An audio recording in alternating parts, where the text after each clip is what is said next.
yang punya pangkat jabatan, yang miskin, semuanya akan dihadapkan yang namanya di akhirat.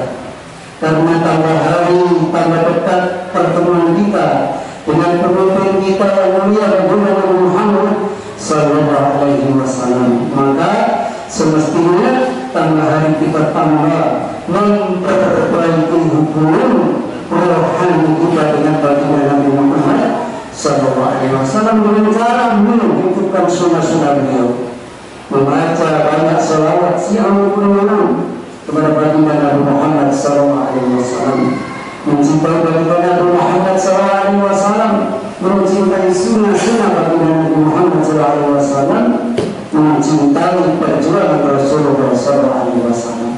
Inilah di antara yang kedua supaya kita hidup di akhirat mengalami kehidupan yang nikmat selama-lamanya.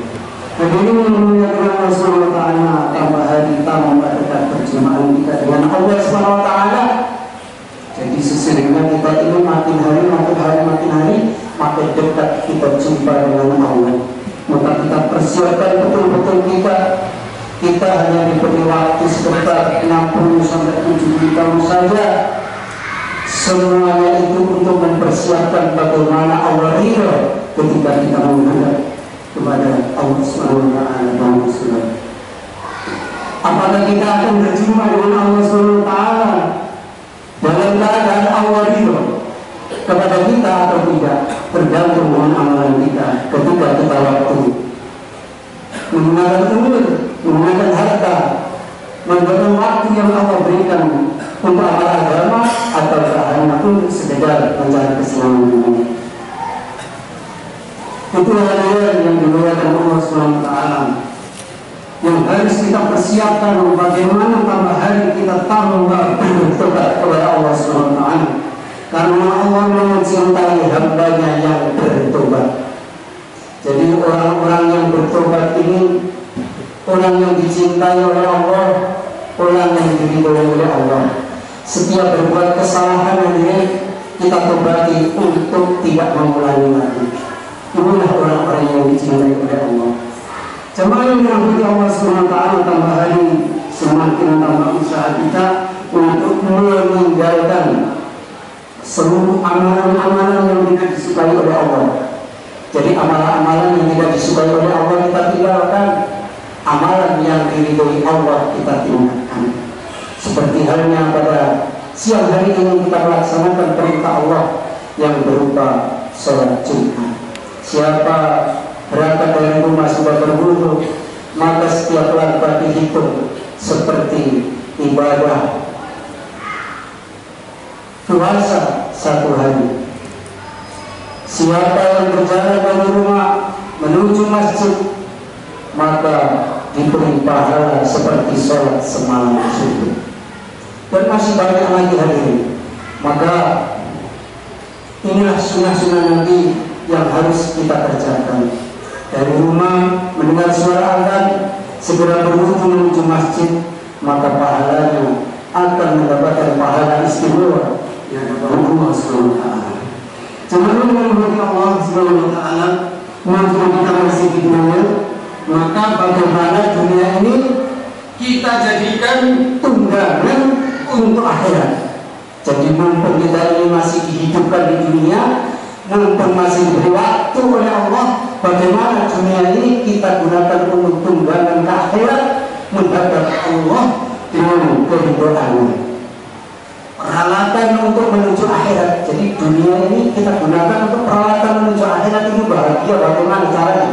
Maka apapun yang kita miliki kita gunakan untuk mendekatkan diri kepada Allah. Kita diberi harta, kita gunakan untuk kemakmuran, biaya dakwah masjid, kemakmuran masjid. Inilah yang akan mendapatkan dunia untuk tunggangan akhirat. Tunggangan yaitu kehidupan yang selama-lamanya akan mendapatkan kemuliaan di sisi Allah. Kemudian rumah kita jadikan rumah supaya rumah ini bisa menolong kita di akhirat. Rumah kita gunakan untuk senantiasa membaca taklim walaupun satu ayat di rumah bersama keluarga. Inilah rumah yang akan menghantarkan kita ke akhirat dengan tenang dan akan dihantar ke surganya Allah. Kemudian yang punya sawah, jadikan sawah itu untuk perjalanan akhirat dengan amal.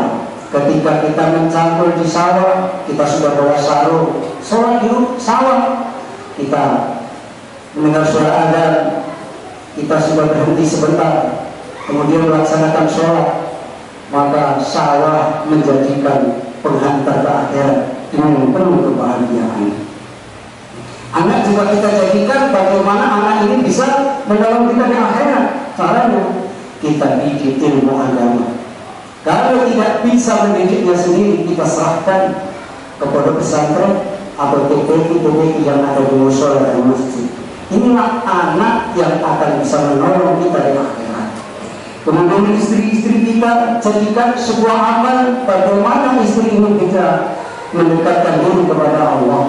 Mumpung amal masih ada gunanya di dunia ini, semua itu kita gunakan untuk betul-betul kita gunakan untuk bekal menuju akhirat yang sebaik-baiknya. Hadirin dimuliakan Allah Subhanahu wa taala, apabila kita mati, maka dunia akan ditinggalkan. Satu keringat pun tidak akan dibawa ini. Kita yang punya rumah mewah, mobil mewah, kamar mandi yang mewah, kita meninggal dimandikan di kamar mandi itu pun tidak akan ada yang boleh keluarga kita. Maka yang menemani hanya amal-amal kita. Maka jangan tertipu dengan keadaan-keadaan di dunia ini agar kita nanti tidak menyesal setelah menghadap Allah. Dunia sudah tidak dimanfaatkan lagi kalau kita sudah menghadap Allah. Maka mumpung kita masih hidup bisa dimanfaatkan, manfaatkan dengan sebaik-baiknya. Satu-satunya manfaat dunia ini adalah apabila dunia ini bermanfaat bagi kita di akhirat. Jadi kita punya harta, bagaimana harta ini manfaat di akhirat? Kita santuni anak yatim, kita berikan untuk TPA, kita isi kota-kota amal masjid, sehingga harta yang kita miliki manfaat di akhirat. Hadirin dengan Allah, rumah yang sebenarnya adalah rumah kita di akhirat, yaitu apabila Allah digunakan menghidupkan agama. Di awal tadi, rumah kalau kita gunakan untuk menghidupkan agama, maka anak kita, istri kita, kita kumpulkan, kita beri sedikit, kita bacakan hadis Nabi, ayat-ayat Allah sebelum dia faham tentang kehidupan akhirat. Inilah rumah yang manfaat dan akhirat. Yaitu apabila rumah itu dihidupkan untuk agama, seperti yang dicontohkan. Anak kita sebenarnya adalah anak yang berjumpa dengan kita di akhirat, bersama kita di akhirat. Apabila anak digunakan untuk agama, dididik dengan agama yang baik. Jemaah yang dirahmati Allah Subhanahu wa taala, demikianlah caranya mengirimkan segala yang kita miliki dunia akhirat. Apabila tidak demikian, maka semua itu hanya akan menjadi penyesalan. Jadi kalau kita tidak gunakan seperti yang saya sampaikan di atas tadi, maka semuanya akan menjadi penyesalan ketika kita sudah nyampe di akhirat. Karena penyesalan setelah di akhirat tidak ada gunanya. Jadi mengucapkan Allah SWT, kematian akan datang. Tidak mungkin tidak akan datang, itu pasti. Karena Allah berfirman, setiap yang diberi nyawa pasti akan meninggalkan dunia ini. Maka kematian bukan mencari orang tua, kematian bukan mencari orang yang sakit, akan tetapi kematian mencari orang-orang yang sewaktu-waktu waktunya itu sudah tiba mati. Jadi mati itu nggak nyari orang tua, nggak nyari orang sakit, tapi waktunya kalau sudah tiba, kita meninggalkan dunia, tidak peduli itu bayi umur 10 tahun, 15 tahun, seluruhnya bisa diambil. Maka mumpung itu belum terjadi, mari kita gunakan umur yang Allah berikan yang tidak lama, yang hanya sebentar ini, betul-betul untuk memikirkan kehidupan.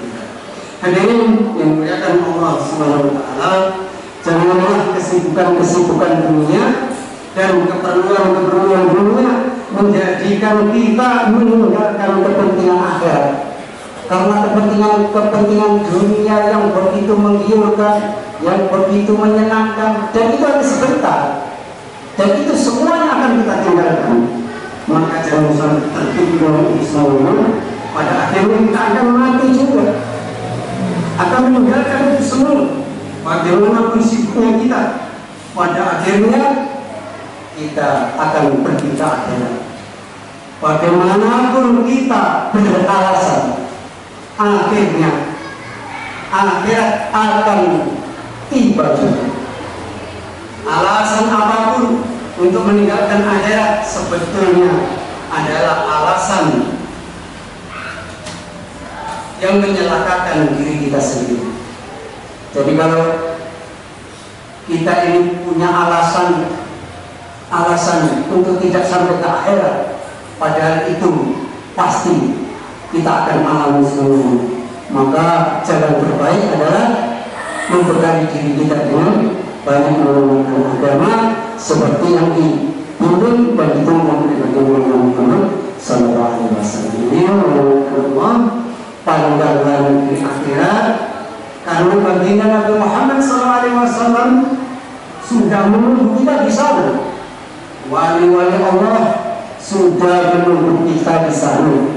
Bagaimana kita bisa turun di dunia ini, sedangkan kita sudah ditunggu oleh orang tua kita, oleh kekasih-kekasih kita di akhirat yang mulia, supaya kita bisa dipertemukan dengan Rasulullah, dengan keluarga kita, semuanya dengan kakek buyut, semuanya akan dipertemukan dengan cara banyak-banyaklah mengamalkan agama seperti yang dicontohkan pada Nabi. Mudah-mudahan kita dibimbing oleh Allah SWT bisa mengamalkan umur yang singkat, waktu yang singkat ini untuk senantiasa sungguh-sungguh mengamalkan agama Allah sehingga Allah ridho kepada kita semua. Ja'alna wa iyyakum minal faizin al-'alamin wa ta'ala wa iyyakum fi zumratil muttaqin al-mu'minin. A'udzu billahi minasyaitonir rajim. Bismillahirrahmanirrahim. Wal 'asri innal insana lafi khusr illa alladziina aamanu wa 'amilus solihati wa tawassaw bil haqq wa tawassaw bis sabr wa bil rahmi wa